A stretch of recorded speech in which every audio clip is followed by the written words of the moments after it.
গাজার শাসনভার হস্তান্তর ও নিরস্ত্রীকরণে কি প্রমাণিত হয় গোষ্ঠীটি হেরে গেছে?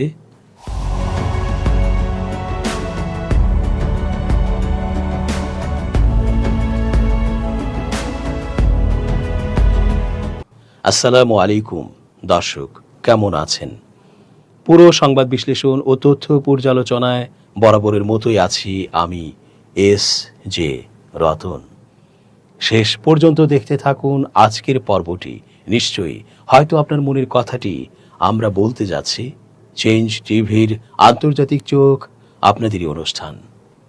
কেউ কেউ বলার চেষ্টা করছে গাজার সশস্ত্র গোষ্ঠীটি তো হেরে গেল। আবার পশ্চিমা মিডিয়া তো উঠে পড়ে লেগেছে বলার জন্য যে গাজায় গোষ্ঠীটি হেরে গেছে আর জিতে গেছে নেতানিয়াহু ও ট্রাম্প। আসলেই কি তাই? সংবাদের শিরোনাম ও নানা আলোচনার মুখ্য কথাগুলো তো এমনই যে গাজার শাসনভার ছেড়ে দিচ্ছে এবং নিজেরা নিরস্ত্রীকরণে সম্মত হয়েছে পশ্চিমাদের কাছে। এই দুই কাজে তো এটাই প্রতীয়মান হয়, অবশেষে সশস্ত্র গোষ্ঠীটি আদতে নিজেদের সবকিছু সারেন্ডার করে ওই বর্বরদের কাছেই নতজানু হলো। বিশ্লেষকরা নানাভাবে বিশ্লেষণ উপস্থাপন করেছেন। তারা এমনটাও জানিয়েছেন, গাজাতে ফিলিস্তিনিরা কখনোই হারেনি। এই প্রতিবাদ যদি সেই 2023 সালের অক্টোবরে না করত, তবে বিশ্বব্যাপী ইসরায়েলের যে নৈতিক পরাজয় ও ইসরায়েল যে একটা অপরাধ যুগের পর যুগ বহমান রাখছে ফিলিস্তিনিদের প্রতি এবং আমেরিকা মদদ দিচ্ছে, তা বিশ্বব্যাপী প্রচার হতো না এবং মানুষ তা বিশ্বাসও করত না। এখন দিবালোকের মতো সত্য যে ফিলিস্তিনিরা সঠিক পথে আছে আর ওরা সন্ত্রাসী কর্মকাণ্ড করছে আর মানবতার বিরুদ্ধে অবস্থান নিয়েছে।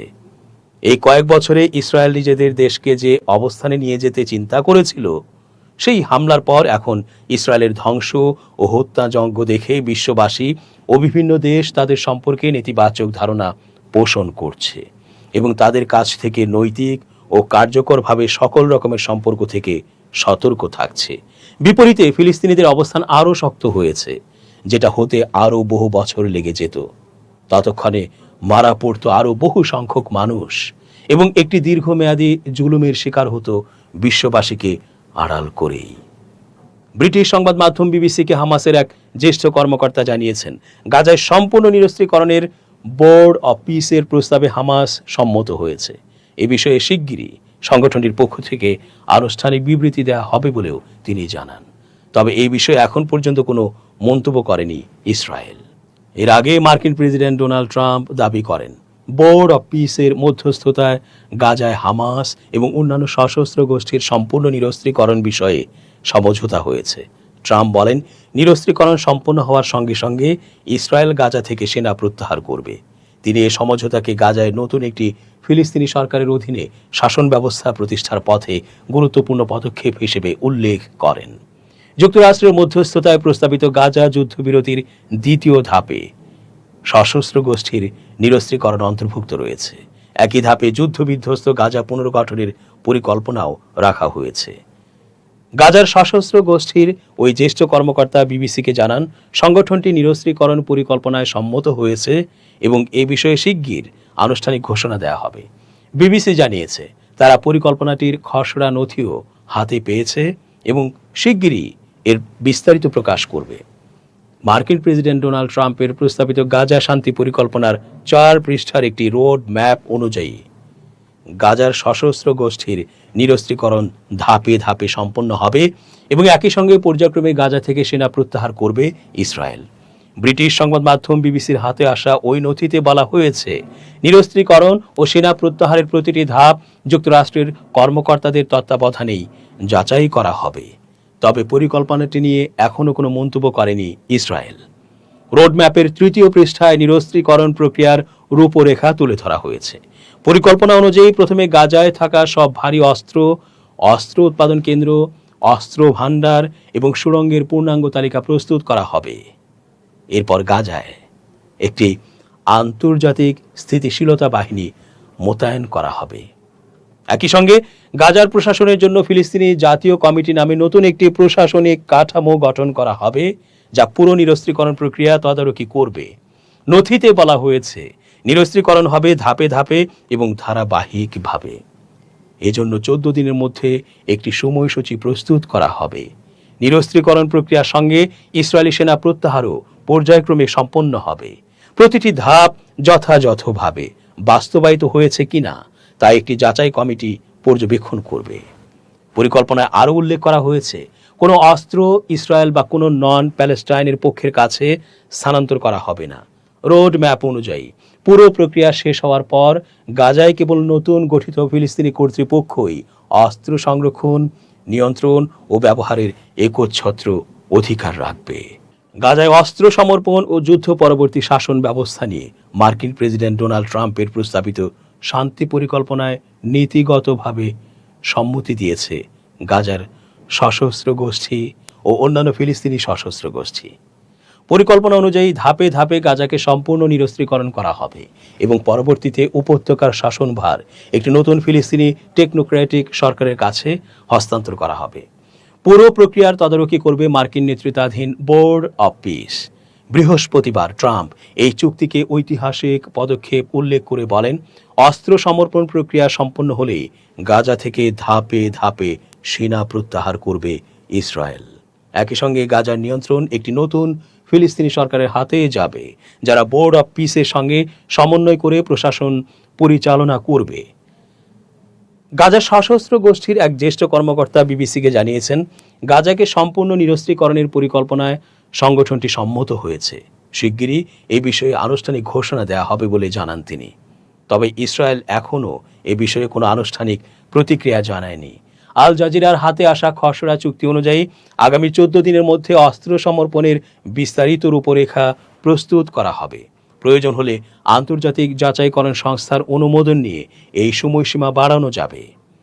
পরিকল্পনা অনুযায়ী প্রথমে গাজার সশস্ত্র গোষ্ঠীর নিয়ন্ত্রণাধীন পুলিশ বাহিনী অস্ত্র জমা দেবে। এরপর পর্যায়ক্রমে ভারী অস্ত্র নিষ্ক্রিয় করা হবে এবং গাজায় সব ধরনের সামরিক কার্যক্রম বন্ধ করা হবে। ধাপে ধাপে এই প্রক্রিয়া বাস্তবায়ন করবে গাজার জন্য গঠিত একটি জাতীয় কমিটি। বোর্ড অব পিসের এক কর্মকর্তা জানান, হামাস ও অন্যান্য সশস্ত্র গোষ্ঠী তাদের অস্ত্র নতুন ফিলিস্তিনি প্রশাসনের কাছে হস্তান্তর করবে। তবে পুরো নিরস্ত্রীকরণ প্রক্রিয়া সম্পন্ন হতে উল্লেখযোগ্য সময় লাগবে। গাজার সশস্ত্র গোষ্ঠী মধ্যস্থতাকারী দলের সদস্য গাজী হামাদ বলেন, গাজার জনগণের স্বার্থে এবং বেসামরিক মানুষের প্রাণহানি ও বাস্তুচ্যুতি বন্ধ করতেই এই সিদ্ধান্ত নেওয়া হয়েছে। তবে তিনি সতর্ক করে বলেন, ইসরায়েল চুক্তির শর্ত বাস্তবায়ন না করলে এই গাজার সশস্ত্র গোষ্ঠীও কোনো ধাপ এগিয়ে নেবে না। তার ভাষায়, ইসরায়েলি বাহিনীর প্রত্যাহার এবং গাজার পুনর্গঠনের অগ্রগতির ওপরই অস্ত্র সমর্পণের বিষয়টি নির্ভর করবে। মধ্যস্থতাকারীদের সূত্রে জানা গেছে, গাজার সশস্ত্র গোষ্ঠী, বোর্ড অব পিস, মিশর, কাতার ও তুরস্কের দীর্ঘ আলোচনার পর এই সমঝোতায় পৌঁছানো হয়েছে।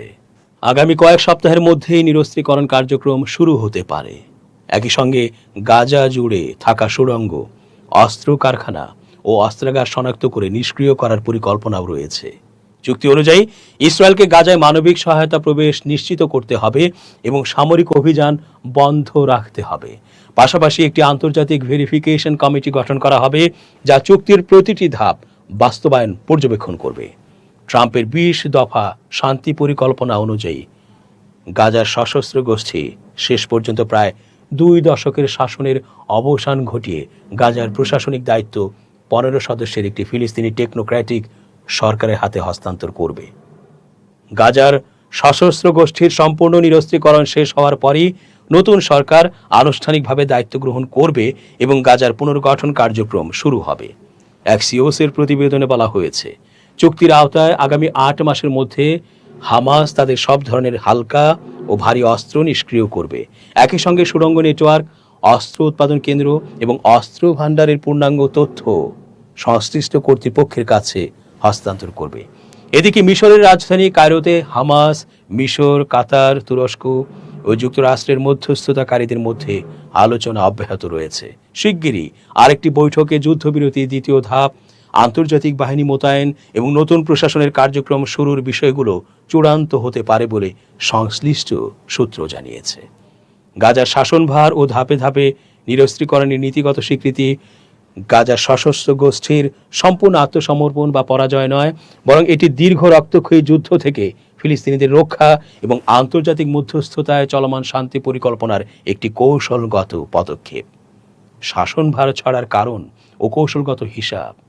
মানবিক সংকট লাঘব, গাজার অবরুদ্ধ মানুষকে হত্যা ও বাস্তুচ্যুতি থেকে বাঁচাতে সশস্ত্র গোষ্ঠী বেসামরিক প্রশাসনের দায়িত্ব ফিলিস্তিনি টেকনোক্র্যাট কমিটির কাছে হস্তান্তরের নীতিগত সিদ্ধান্ত নিয়েছে।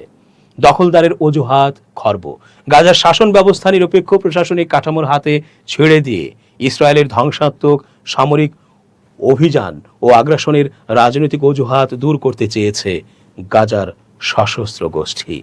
আন্তর্জাতিক চাপ সামলানো, যুক্তরাষ্ট্র ও আরব দেশগুলোর প্রস্তাবিত রোডম্যাপ মেনে নিয়ে আন্তর্জাতিক মহলে নিজেদের নমনীয় ও সহযোগিতাপূর্ণ মনোভাব প্রকাশ করা। নিরস্ত্রীকরণ ও পরাজয়ের প্রশ্ন, শর্তযুক্ত ও ধাপে ধাপে প্রক্রিয়া।